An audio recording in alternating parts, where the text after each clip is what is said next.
we're looking at the promise that God made to make the scheme of redemption, to bring sinful man back into relationship with him. And last week we looked at the building blocks of that plan, and we began to unfold how God's going to bring about that promise of reconciliation and justification and sanctification, and to be able to redeem us and buy us back from sin through the wonderful story of love, the scheme of redemption. We left off talking about Joseph in Egypt. Joseph is the second youngest son of Jacob, and he is sold into Egypt by his brothers out of envy, because he had the ability to see visions and to understand them. And so he's sold into slavery, and they tell his father, they cook up their scheme that he was killed by a wild animal, and his father thinks he's dead. But he's in Egypt. He ends up at Potiphar's house, and he is being very successful in being a servant to Potiphar. And then his wife begins to have lustful thoughts about Joseph and tries to get him to commit adultery. He rebuffs her. He will not. And she got so intent on making him lie with her that one day when they were in the house alone, she tried to force it, and he ran away. And out of her scorn, she lied to her husband and said that he had attacked her, and he threw him in prison for 2 years. But he showed himself faithful there and would later be brought out. And when he was brought out to help Pharaoh in the vision and the dream that he had, that none of the wise people could interpret, but he was able to interpret it. And because of that, he was put in a position of authority, second in command in the land of Egypt. He's called the dreamer. And he sold to Potiphar in Egypt, but that would put him in Egypt. And then he's jailed by Potiphar, and then he becomes Pharaoh's second in command when he gives him the under meaning of the vision that he had. Then, in Genesis 45 verse 5, his brothers come to Egypt in order to get grain and food because there's a famine in all the land. They don't recognize Joseph, but Joseph recognizes them. And then through an elaborate scheme of things that he did, he was able to bring them back again, tell them to go get their father, to bring them all back, and they can live in the best land in Egypt. And so that's how they get in Egypt. And so 70 souls come back, and they end up living in Goshen, in the land of Egypt.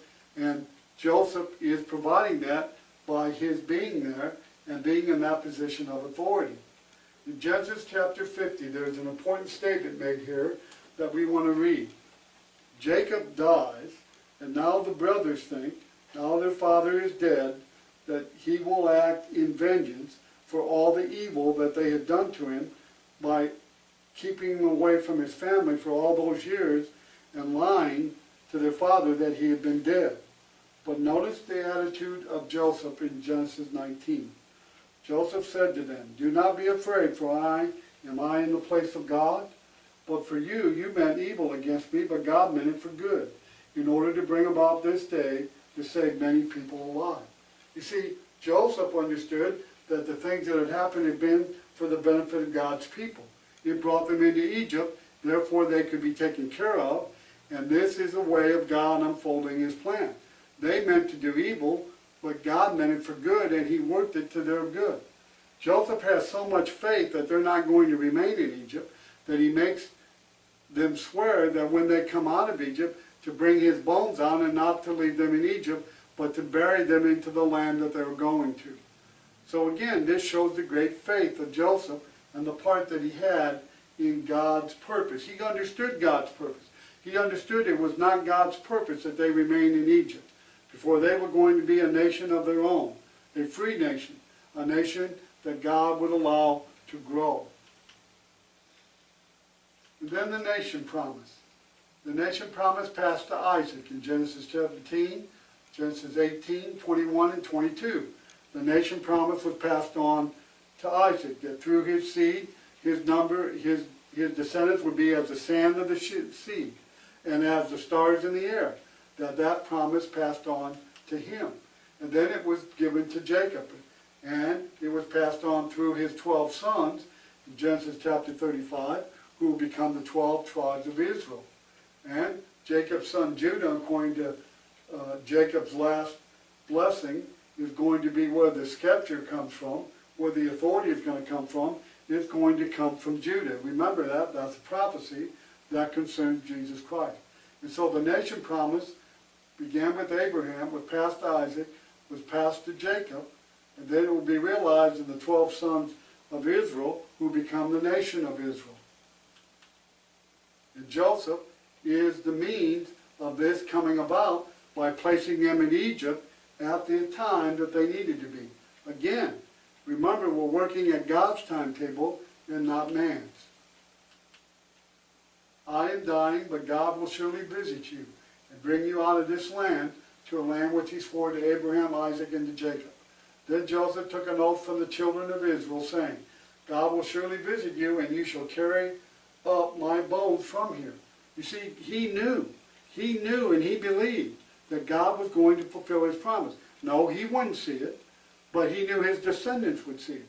And that's why he has them make this promise, because he promises them to not allow him to be buried in Egypt, but into the land that God is going to give them. Now, they go into Egypt in Exodus chapter 1, verse 5. They go in as 70 souls. When they come out of Egypt, some 400 years later, in Exodus 12, verse 37, they have 600,000 plus in their army. In Exodus 38, when they numbered, there's 603,550 who are soldiers, men over 20 years old and old. That didn't number the Levites. That didn't number the women and the children, or the men that were older. This was the men under 20. All this was besides that. So there's been some estimates that the nation could have been as large as 1 or 2 million people by the time they left Egypt. And so when they went in with 70, but they come out with a great superior number. Why? God is working his plan. His people are in slavery. They're in bondage. And they've been in bondage for over 400 years. They cry. And their oppression and their cry is heard by God. And God determines to bring them out and to fulfill his first promise. And they gain their freedom in Exodus chapter 14.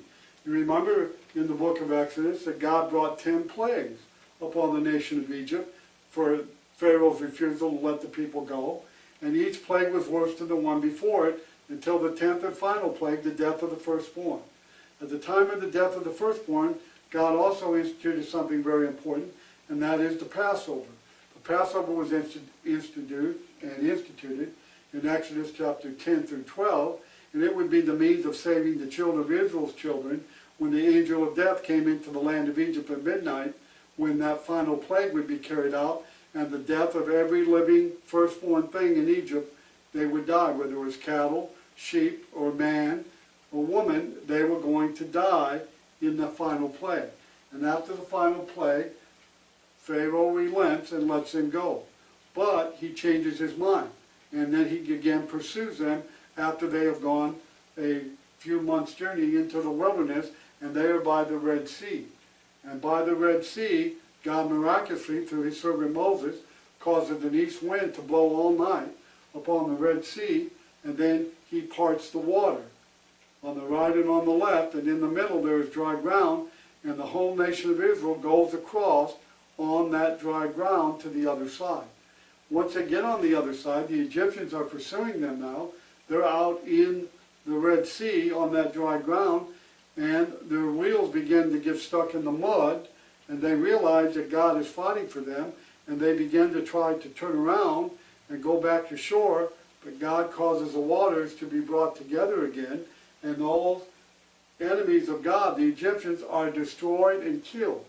And as they stand on the other side of the Red Sea, God has fulfilled promise number 1, and they have their nation. They are a free people. They are the nation of Israel. And God would give them a law, and they would begin their relationship with God as his chosen people. In Numbers chapter 1, verse 46, they continue to grow in number, and they're multiplying rapidly. In Exodus 19, verse 5 through 7, there's a law given to them, and that law is called the Law of Moses. And in Galatians 3:17, 430 years later, the nation promise is fulfilled. The passage of time didn't change God's promise. The promise was made to Abraham back in the patriarchal age, The promise did not get realized until the Mosaic age, when they came out of Egypt over 400 years later than the law that was given to Abraham and the promise that was made, but that didn't annul the promise. The promise wasn't annulled by the law that came 430 years earlier, that law of Moses. That did not exempt the promise made to Abraham. And here's an important principle, ladies and gentlemen. Time doesn't mean anything to God. God's going to do things according to His timetable, not yours, not mine, not the world's. He's going to do things according to what He determines. And some of that He's revealed, some of that He keeps to Himself. As we read in Deuteronomy 29:29, the secret things belonging to God. And so God's working His plan. Little by little, step by step, God is bringing that plan of blessing all nations through the seed of Abraham. He's bringing that promise about, and He's also fulfilling the prophecy of Genesis 3:15. And every step we're taking is one step closer to getting the fulfillment. But we're running on God's timetable and not man's. So the nation promise is fulfilled.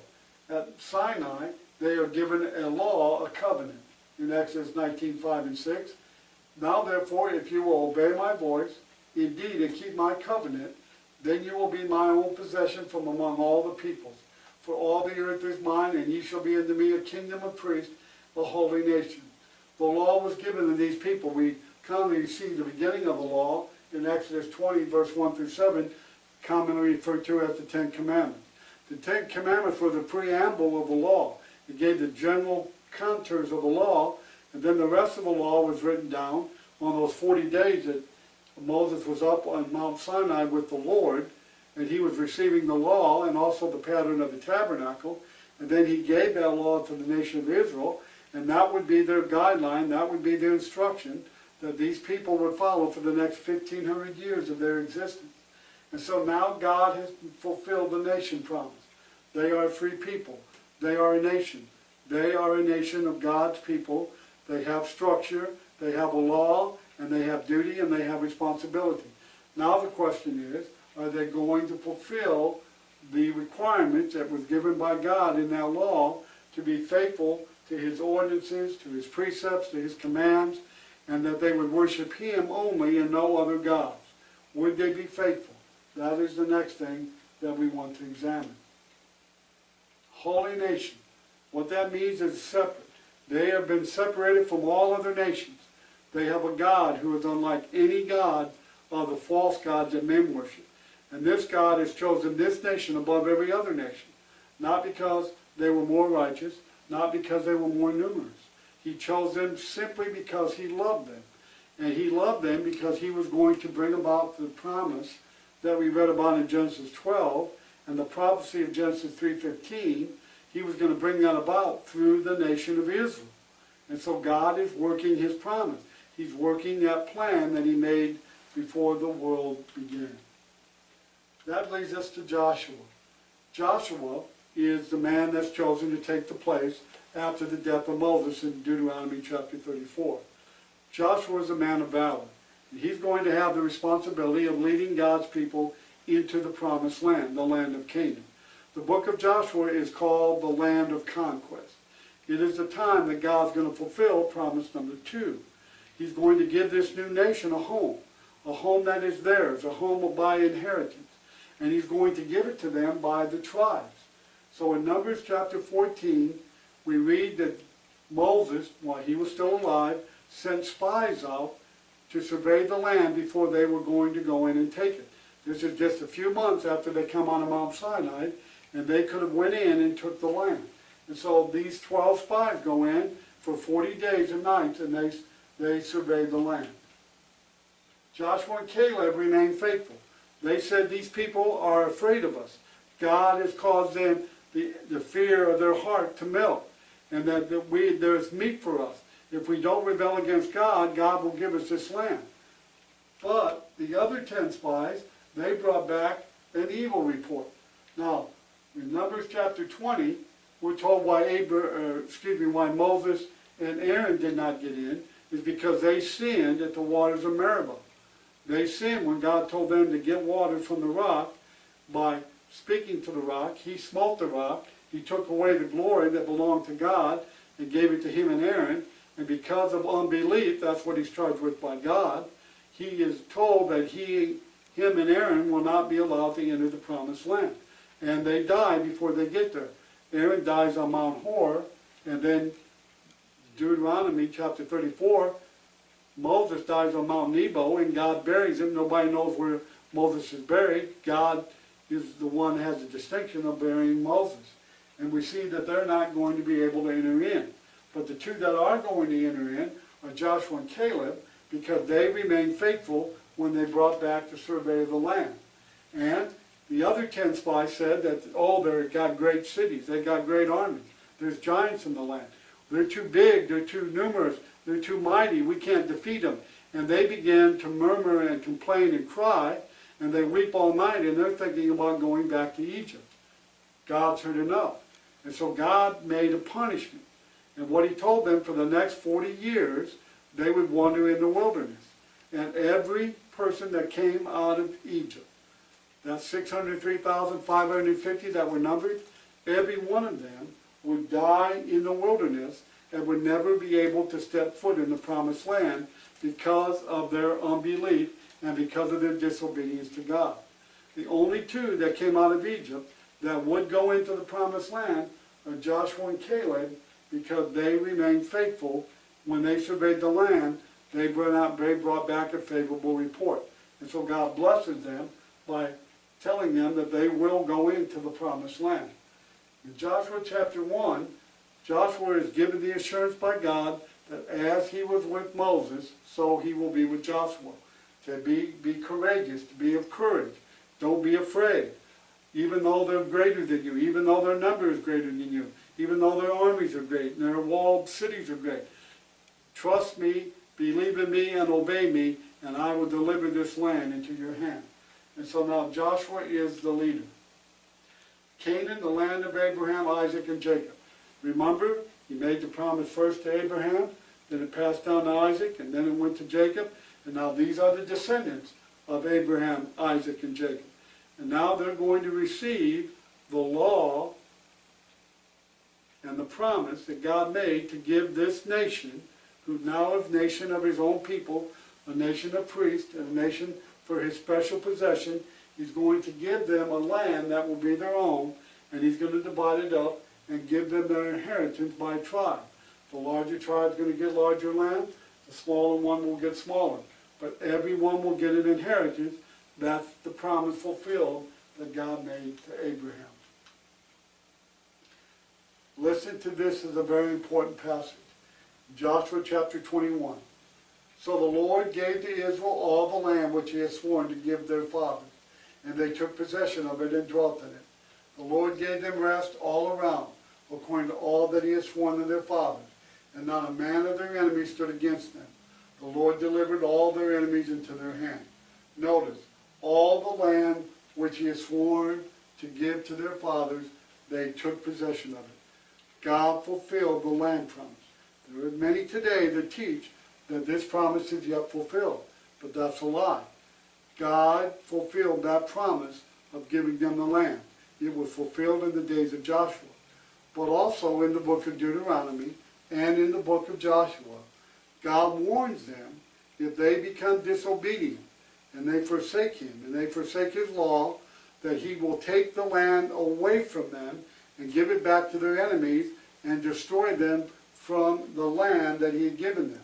That was a condition of them remaining and having that land in their possession, and maintaining it was their duty and responsibility to be faithful to God in obeying his laws, his commands, and his precepts. But I want you to see in Joshua 21, all the land promise has been fulfilled in the days of Joshua. Though that land has been fulfilled. And God did what he promised to do. And so the first two promises have now been fulfilled. Not a word failed of any good thing which the Lord has spoken to the house of Israel, all came to pass. Everything that he promised them through the prophets and through men like Moses and through his servants Abraham, Isaac, and Jacob, everything he's promised to them is slowly being unfurled and being fulfilled. And all came to pass. Why? Because God cannot lie.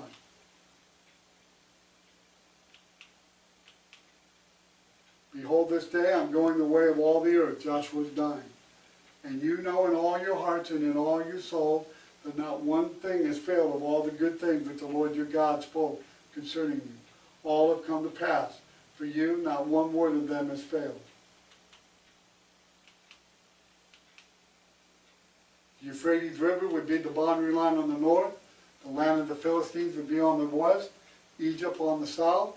And this is reiterated in 2 Samuel 8 and verse number 3. Also in 1 Kings chapter 4, verse 21. These are the boundary lines of the promise that God makes to Israel in giving them the land of their inheritance, the promised land, the land of Canaan, the land that God promised to Abraham way back in Genesis chapter 12. Now you are the Lord God who chose Abraham and brought him out of Ur of Chaldeans and gave him the name Abraham. You found his heart faithful before you and made a covenant with him to give the land of the Canaanites. You have performed your word, for you are righteous.